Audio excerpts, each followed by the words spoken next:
When you were growing up, you played a number of sports. Why did you choose to specialise in rowing?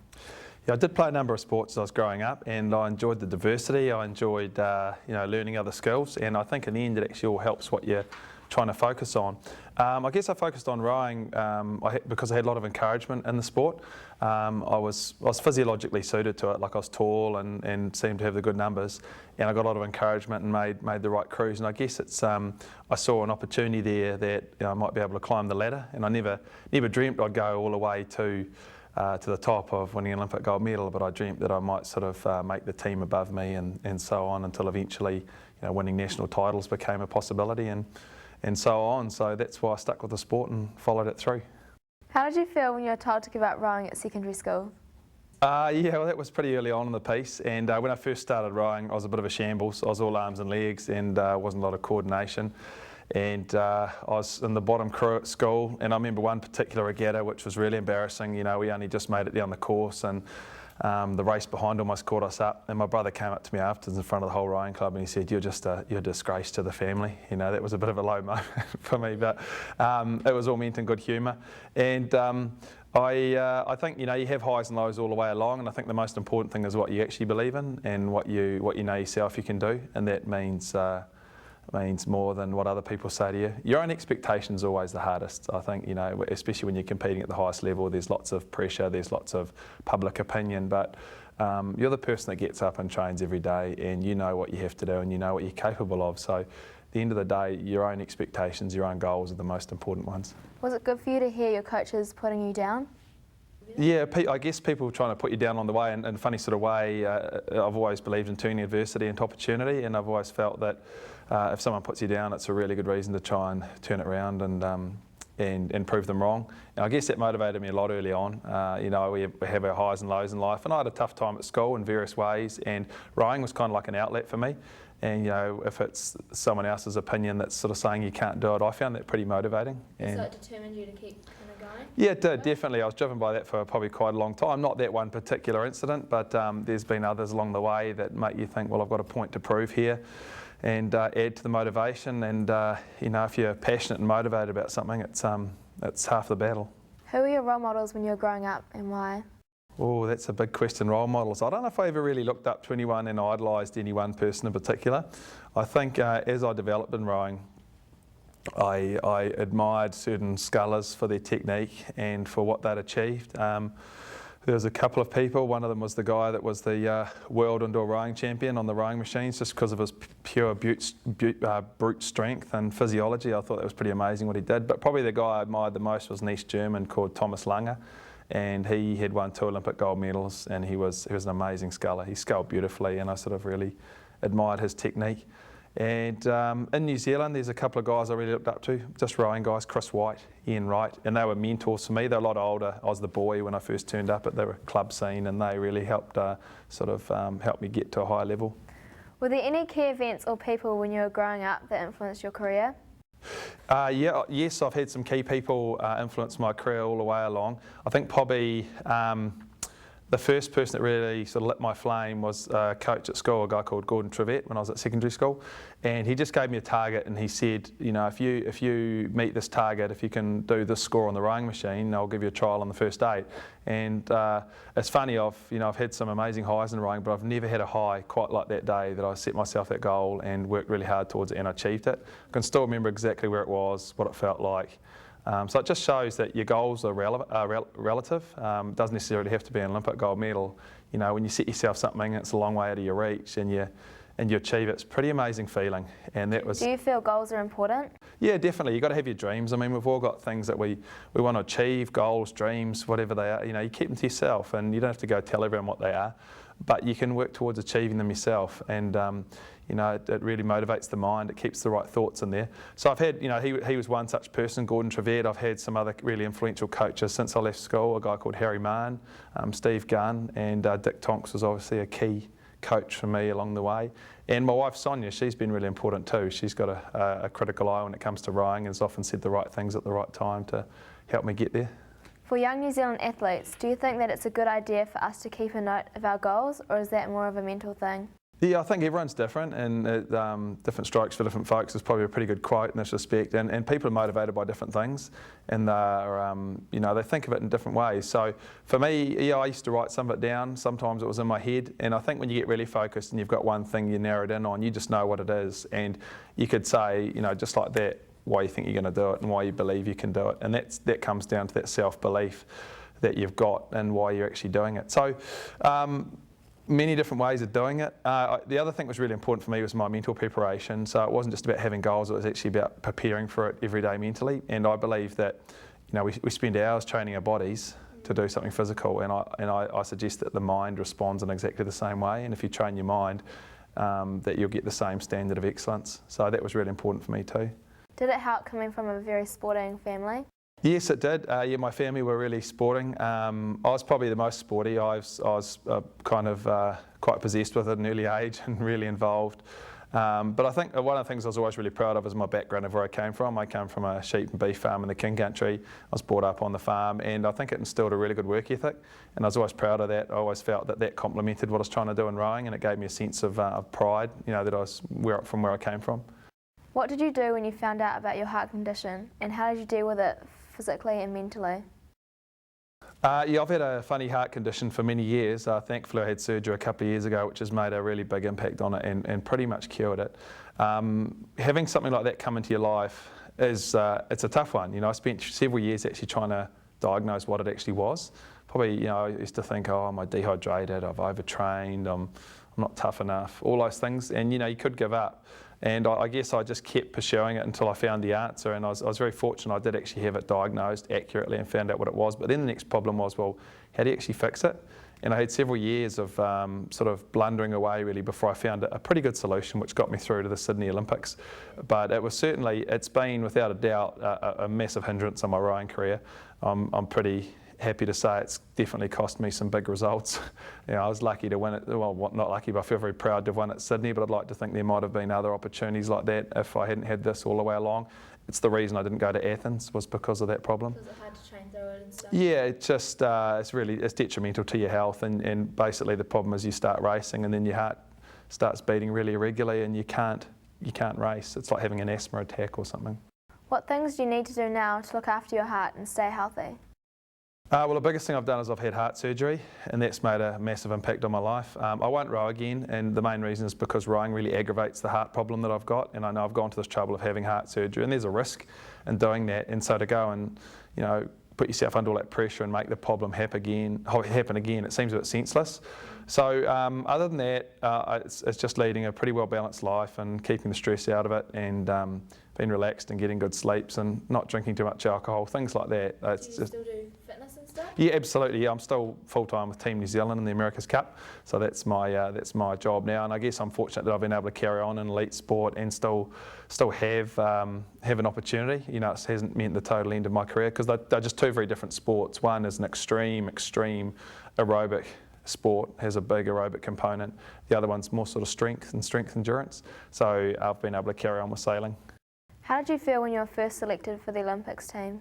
It's funny, some of the things along the way that I remember. I don't remember that so vividly. I remember the first time some of the key milestones I remember in my career were when I first made the first 8 at school. That was a massive, probably as big a high as I've ever had. When I first won the national single sculls title, and obviously when I won the Olympics. Those are probably 3 pretty key things that stick in my mind. They're probably the most meaningful ones.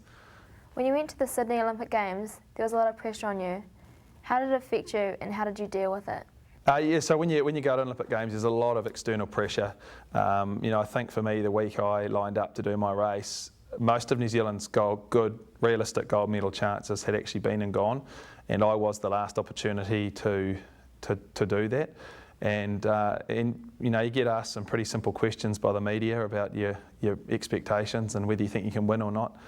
But to me, there's only one thing that matters, the very most basic thing of making a boat go fast, and that's all you should be focusing on. For me, that was above everything else, and the result happened after that. I think if you get caught up in, am I going to win or not, or what does this mean, and will everyone be watching, that's all irrelevant. You kind of need to put that out of your mind. The very most important thing is making a boat go fast.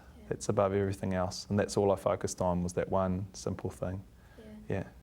How did it feel to win a gold medal for New Zealand? Relieved. Half the battle at that level is winning it, the other half's not stuffing it up. And without sounding cocky, I really believed I could do it. I really believed I could win. All my results leading up to that regatta suggested that. And there's always the element of something unexpected happening. A competitor pulling something out that you didn't know about. But I really believed I could do it. And so to actually go through the process, have a tough race. It was a very, very tough race. The other emotion I felt at the end, I was just physically exhausted, absolutely stuffed. One of the hardest races I've ever had, but that's great. It's an Olympic gold medal, so that's how they're supposed to be. Do you think you did everything you could when building up to it? Yes, I couldn't have done a single thing more. I did everything I possibly could. There was no stone unturned. Possibly one or two little areas, but at the end of the day, there's only 24 hours in a day and 60 minutes every hour. So yeah, I maximised it in every way that I could. Did you train twice a day or was it full time? It was full time, yeah, especially in the Olympic year. I'm a big believer in having a balance in your life, so I try and do other things as well as just my sport. And building up to the Olympics, I did a university degree and I had some other interests as well. But in the Olympic year, you're really tunnel visioned and you're focused on that one thing. So that was all that mattered for that year. How have you managed to balance the pressure of being a sportsman with your family and other commitments?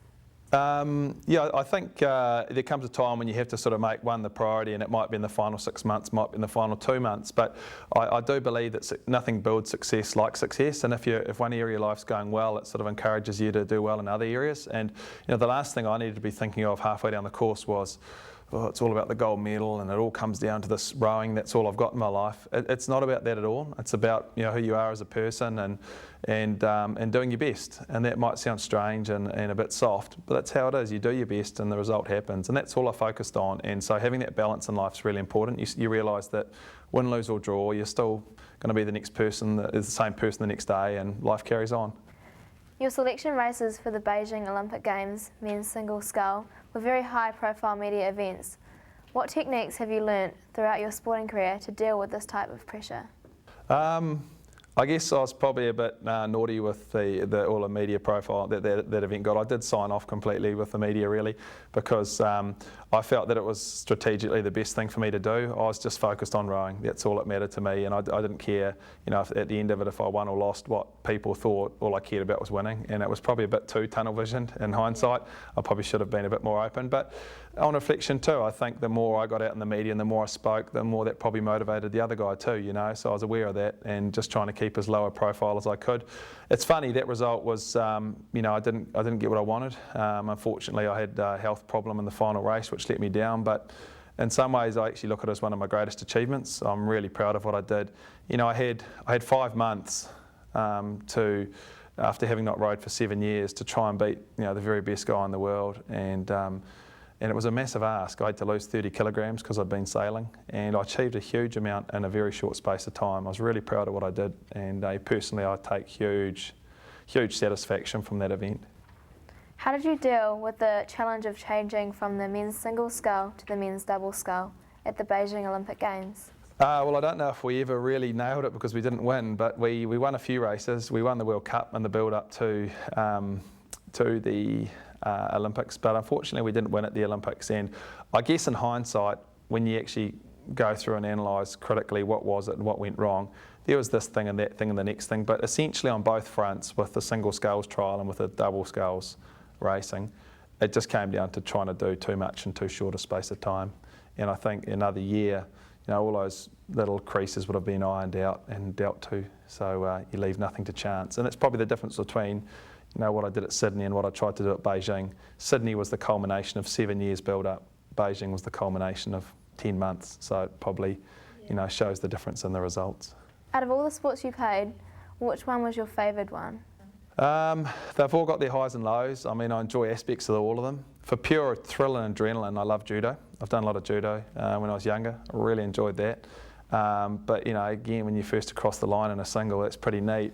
There's parts of sculling I miss, but you go through a lot of pain in the middle of the race. You really put your body through quite a torturous exercise. So But that's part of the adrenaline. So in sailing, I get a real kick out of that too. I was in the 2007 America's Cup final and the 2003.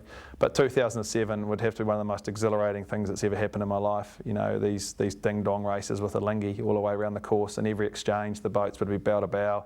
You never knew what was going to happen. You had to react really quickly. It was just amazing and really exciting thing to be in. It was really cool. What do you enjoy doing outside of sport? I've become really involved and very passionate about a couple of community projects. One of them is very strongly related to the environment, and I'm a trustee and project managing a shared community path called Te Awa, the Great New Zealand River Ride, and it's a 70-kilometre path that goes all the way from Ngarawahia to the top of Karapiro along the banks of the Waikato River through the bush. And you know, for several hundred years, our communities have been based around the river and the Waikato. And when you have a path like this that joins all those things together, whether it be the agriculture, the recreation, the transport, you know, there's a stunning amount of character and scenery that we don't access or use. So that's something I'm really excited about and really passionate about. And a couple of other little projects. I have a family which keep me very busy. My wife Sonia does a lot of cycling at an international level. So amongst all of that, we farm as well. We've got a farm. So there's normal story, not enough hours in the day. What have been some of the most special moments in your life to date? Special moments in my life. My wedding day, my kids when they were born, you know, winning at the highest level in sport, that's neat. You know, and there's a few iconic ones which stick in your mind forever. Not so much what it was like to stand on the dais, but what it felt like in the heat of battle. You know, it's a feeling you can't describe, and only you can share really with the other athletes you're in and against. But those would be the key ones that sort of stick in my mind. Yeah. What are your goals for the future? I don't know. I've been talking about goals and I don't know.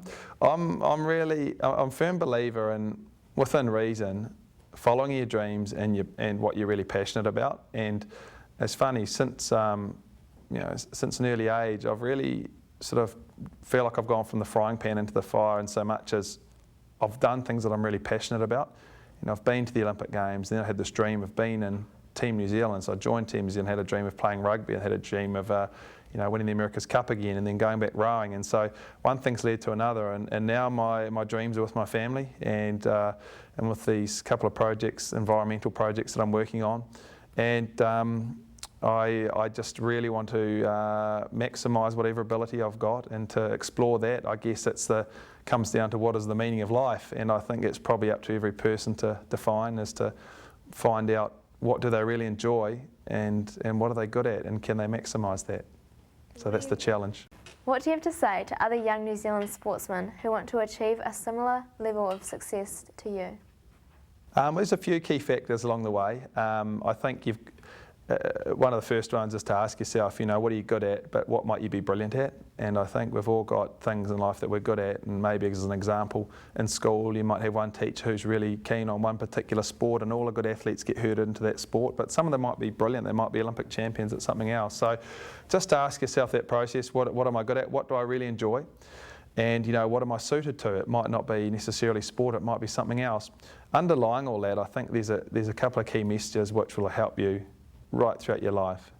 And the first is your work ethic. You have to have a good work ethic. No matter what you do in life, if you want to achieve success, you have to work really hard at it. Now, some people get away with not doing that. You know, there's the guy that invented Facebook and made a lot of money in a very short space of time. I'm sure he worked really hard too, but I know for me personally, going to Olympic Games, you know, I worked incredibly hard, really, really hard physically to get to that level, and I think that applies right throughout life.